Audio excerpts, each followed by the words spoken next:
The Visit: Power, Corruption, and the Echoes of Moral Compromise in Modern Leadership. Imagine a world where everyone has a price, where the bonds of community, friendship, and human decency crumble under the weight of financial desperation.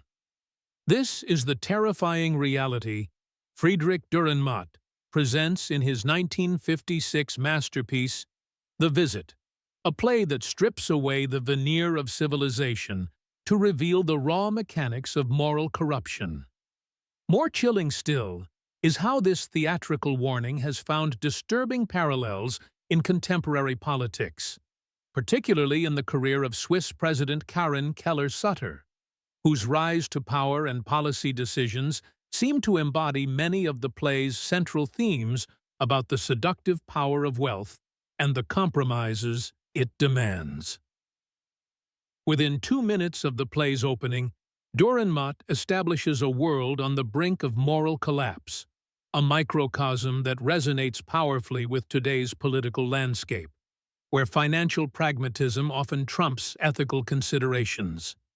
The parallels between the fictional town of Gulen and the real-world decisions made by leaders like Keller-Sutter reveal how Dürrenmatt's vision was not merely artistic prophecy, but a blueprint for understanding power dynamics in the modern era. The architecture of moral decay, plot and character development. Friedrich Dürrenmatt's The Visit unfolds as a carefully constructed examination of how economic pressure can systematically dismantle moral foundations.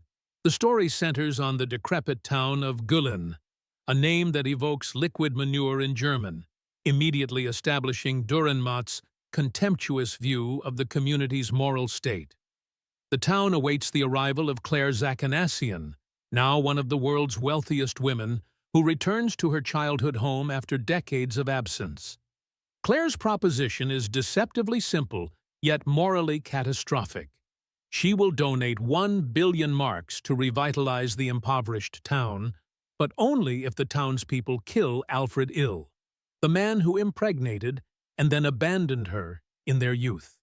This central bargain drives the entire narrative, creating a pressure cooker environment where individual morality is tested against collective survival and greed.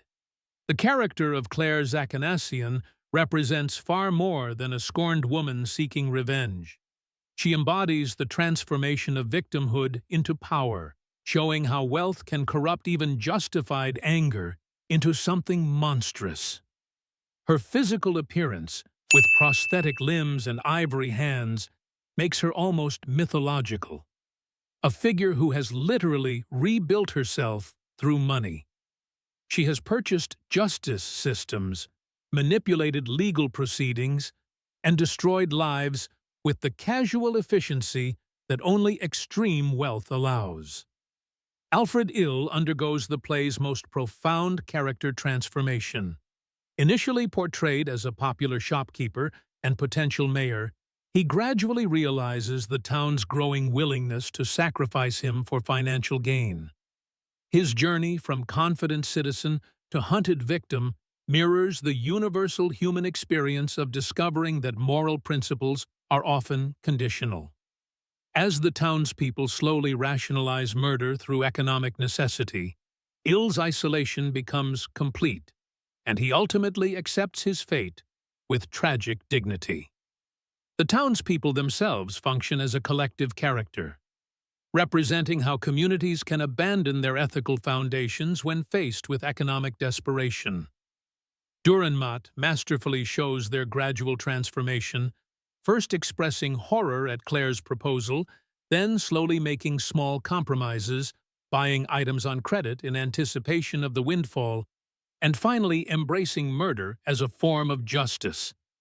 Their evolution from moral outrage to murderous consensus demonstrates how financial pressure can erode even the strongest social bonds. Thematic exploration: justice, capitalism, and human nature.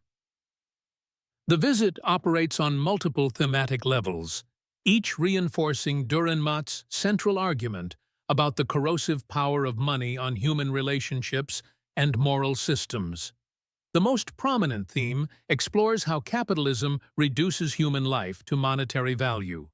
The town's willingness to literally price Alfred Ill's life at 1 billion marks creates a grotesque market in human dignity, where murder becomes a business transaction. The concept of justice permeates the play, but Dürrenmatt presents it as fundamentally corrupted by wealth. Claire's quest for revenge masquerades as justice. She claims Alfred wronged her and must pay the price. However, her ability to purchase justice through legal manipulation and bribery reveals how the wealthy can reshape moral frameworks to serve their interests. The townspeople gradually accept this perverted justice, convincing themselves that Alfred's death serves a greater good. Dürrenmatt also examines the relationship between individual morality and collective responsibility. Each townsperson makes seemingly small compromises, buying luxury items on credit, supporting the general idea of justice, avoiding confrontation with Claire's demands. These individual choices accumulate into collective guilt, showing how moral corruption spreads through communities like a contagion. The play's exploration of power dynamics reveals how wealth creates its own moral universe. Claire doesn't simply offer money. She demonstrates absolute power over legal systems, social structures, and human behavior. Her wealth has made her essentially godlike, able to reshape reality according to her desires. This theme resonates particularly strongly in contemporary discussions about economic inequality and the influence of extreme wealth on democratic institutions. Literary techniques and Dürrenmatt's artistic vision. Dürrenmatt employs sophisticated literary techniques to amplify the play's thematic impact. The work functions as a modern morality play, updating medieval dramatic traditions for the 20th century. The stark moral choices facing the townspeople echo classical dramatic conflicts, but Dürrenmatt subverts traditional expectations by showing how economic pressure can corrupt even supposedly virtuous characters. The playwright's use of grotesque imagery serves both symbolic and practical purposes. Claire's artificial body parts represent how wealth can reconstruct identity and power, while her entourage of blind eunuchs and other damaged figures suggests that extreme wealth attracts and creates broken people. These physical deformities mirror the moral deformities that wealth creates in human relationships. Irony permeates every aspect of the play's construction. The townspeople's initial moral outrage gradually transforms into murderous consensus, but they maintain the language of justice and virtue throughout their transformation. This linguistic hypocrisy demonstrates how people can rationalize almost any action when economic incentives are sufficiently powerful. Dürrenmatt's dialogue reveals character psychology through what people don't say as much as what they do express.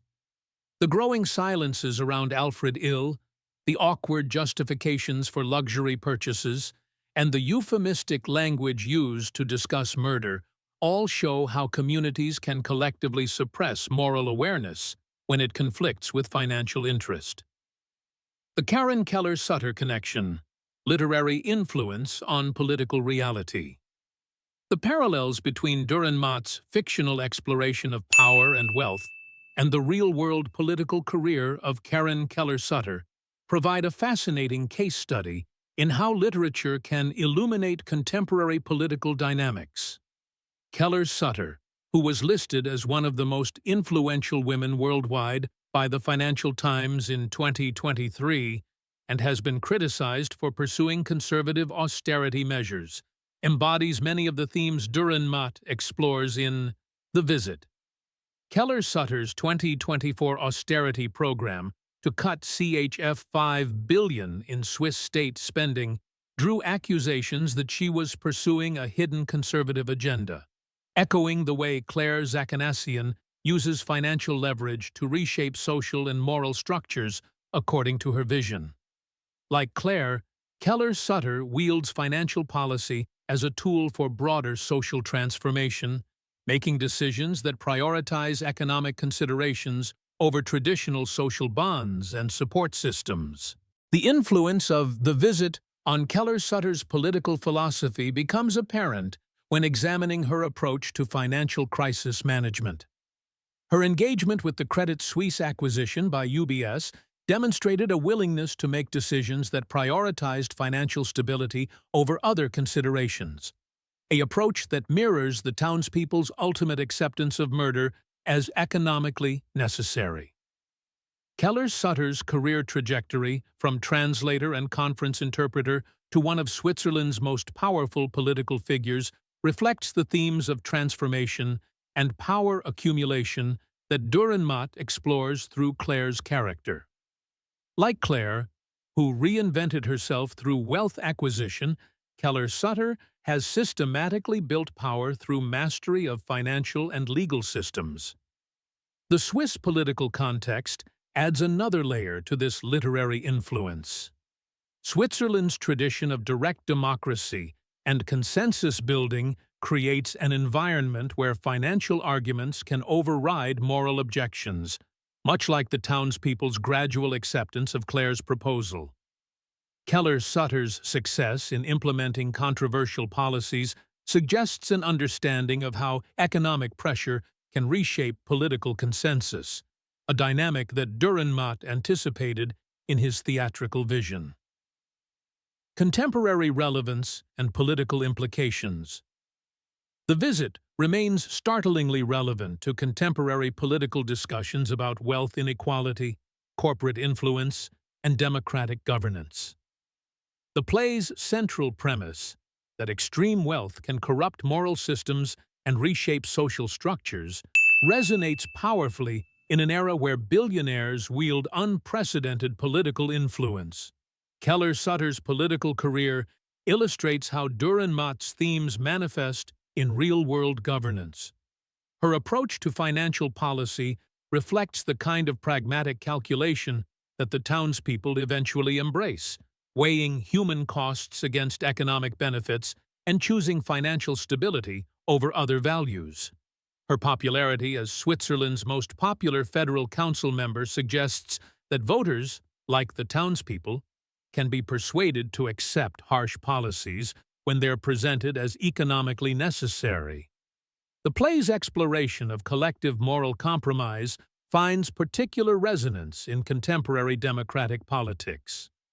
Just as the townspeople gradually rationalize murder through economic necessity, modern electorates often accept policies that would have been morally unthinkable in previous eras when they're presented as financial imperatives.